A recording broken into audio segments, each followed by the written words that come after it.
The move begins in a white, sterile-looking building with windows covering all the walls. Couples, James and Sophie, are arguing about an undisclosed matter that Sophie is having second thoughts about. James tries to convince her that what they are doing is the future of technology and tells her that she needs to be excited. Although she still has her doubts, she agrees with him and follows him inside. The scene changes, and we are taken to 3 months earlier where James and Sophie are talking outside their apartment, discussing whether she wants to take in the beat-up coach she had gotten for free. Once they get the coach situated upstairs, they cuddle up on the sofa when James suddenly gets a phone call informing him that his father had passed away, leaving him his entire company. After the funeral, James and Sophie move into the large estate his father had left them, while James readies himself to jump into his father's shoes. On the first day of work, James kisses Sophie goodbye and heads out, leaving her in bed feeling disconcerted about their new lifestyle. Since she hadn't grown up with wealth like James, Sophie finds the house staff waiting on her uncomfortable and fires them. When James comes home that night, Sophie explains that she has let go of the helping staff so they can go out and live their dreams. When James tries to make a point about how she was affecting their livelihood, she awkwardly tells him that she has given them all 2 years' worth of pay. Although she is a bit disappointed in her, Sophie distracts him by telling him that they would be better for it, and by taking his mind off things with a passionate night. A few days later, James is in a meeting with his colleagues when he gets an urgent call from his wife. James is annoyed at Sophie's frustration that she is unable to get the lawnmower to start working, but tells her that he will try to do it when he gets home. That night, James spends several minutes attempting to get it to work, but to no avail. James has started to become irritated by Sophie's unwillingness to hire a helping staff, adamant about taking care of themselves. Frustrated, James speaks to his colleague Ronald about his recent struggles at home and how his wife wants to go back to their old life. Thinking he had a way to help him, Ronald tells James that 6 months ago, James's father was approached with an interesting presentation and they were all asked to sign a confidentiality agreement. After getting the details from Ronald, James informs his wife about what he has found and takes his wife to the large facility to meet the man Ronald had spoken about. The couple is taken into a large office where they meet Julian, the owner of the company that produces androids that have a holistic function.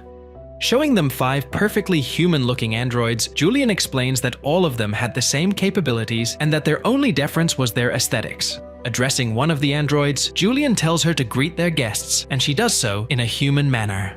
Taking him aside, Sophie tells James that she thought the robot was too beautiful and that it made her feel self-conscious. Although James tries to explain to her that it is like being jealous of a beautiful painting, Sophie refuses to change her mind.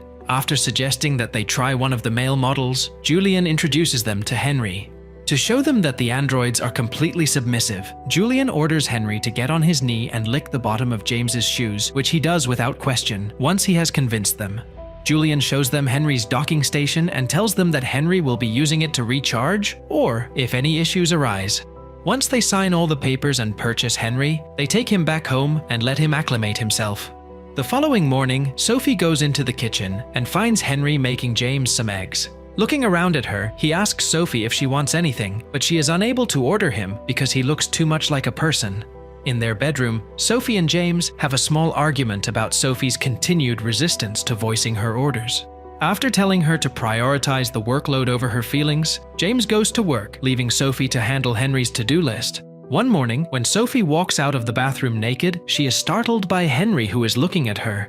Shocked by his unwavering gaze, she angrily tells him to go out and calls James to tell him about what happened. Thinking nothing of it, he tells her not to worry because Henry is only a robot.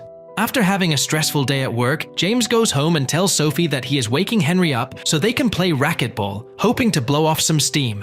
Inside the court, James gets ready for their game, and the two begin their competition. After a few rounds, the two stop the game and talk about personal matters, giving James room to vent about his problems at work and his uncertainties in life. The following morning, James wakes up feeling refreshed and tells his wife he had a great workout session as well as a conversation with Henry the previous night. Sophie grows a bit comfortable asking Henry to do tasks around the house, provided that she is kept busy as well. One morning, while Henry and Sophie are preparing the house for a dinner Sophie will be hosting for James's colleagues, Sophie gives Henry a book called Great Expectations and asks him to read it in hopes that they could discuss it sometime. After Henry manages to read a few chapters, the two have a picnic outside and talk about what Henry understood about the book. One evening, Sophie is woken up by loud banging coming from downstairs. Grabbing a metal rod she could use as a weapon, she heads down and is surprised to see Henry outside, completely naked and lying on the lawn. Rushing toward him, she rouses him from sleep and inquires about his dream, to which he confirms dreaming of being human. Moved by compassion for the android, Sophie takes his hand and guides him indoors. As they make their way back, James emerges at the door, and as Sophie recounts the events, Henry becomes disoriented, prompting James to assist him inside. The following day, the couple calls Julian over to take a look at their android. After checking Henry, Julian informs them that it is probably just a glitch and warns them not to treat the robot too much like a human, since it might evolve too quickly. After Julian leaves, James and Sophie fight as he blames her for Henry's brief malfunction while she does the same. That night, James is startled when Henry walks in on him naked, but quickly composes himself. To prove to himself that he didn't treat Henry as human, he lathers his face up in cream and asks Henry to shave him. Accepting his orders, Henry gently shaves his owner's face. While he works, James tells Henry that he doesn't feel like he is any different than his electric razor, even if he is much more advanced. As the days go by, James begins to struggle with work and continues to struggle to achieve the goals he had once set for his father's business. James goes home late one evening and finds an unopened letter Sophie had written him and attached to a book for the first day of work sitting on the fireplace. After reading it, he feels nostalgic and attempts to create a romantic ambience for his wife by lighting candles in their bedroom and waiting for her. When she arrives and sees the beautifully lit room, Sophie finds it romantic, but tells him that she isn't in the mood to be intimate. That night, Sophie has a dream about Henry giving her a sensual massage and that they were kissing while she is completely naked. Lost in the moment, she doesn't hear James call out to where and wakes up startled when he begins to gently shake her. When he sees that she is awake, James tells her that he dreamt that they had never left their loft in their city, explaining how easy life was back then. To his surprise, Sophie tells him that she has started to feel differently about their new life and that she wants them to work hard on it. While James is getting ready, Sophie opens the door and begins to sexually pleasure herself on their bed. When she is done, she hears footsteps walking past the door and hurries to catch up to who she is, sure is Henry. Gently calling out his name, she asks him if he is watching her and feels some excitement when she realizes that he has been. James continues to grow annoyed by the relationship between his wife and Henry. Seeking answers, he goes to speak to Julian and tells him his concern that the android might be falling for his wife. Smiling indulgently, Julian assures him that it is not possible since Henry is only a machine. Going further, Julian asks James if he would be jealous of any other tool she could use to pleasure herself, because Henry was no different than that. When he goes home that afternoon, James gives Henry the order to stop flirting with his wife or to show any form of attraction toward her. Henry phrases his observation, saying that he has noticed that James's love was fading, which angers his owner. After ordering him to go to his docking station, James warns Henry that he doesn't want him reading with Sophie anymore. After Sophie finds out about James's order, the couple fight, prompting Sophia to go to the city for a few days. That afternoon, Henry and James play racquetball, which results in James becoming upset at the android for not allowing him to win.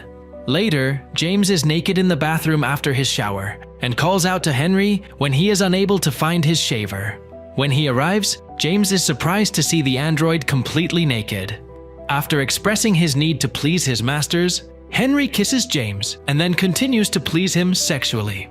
The following morning, James wakes up feeling confused about what he did the previous night.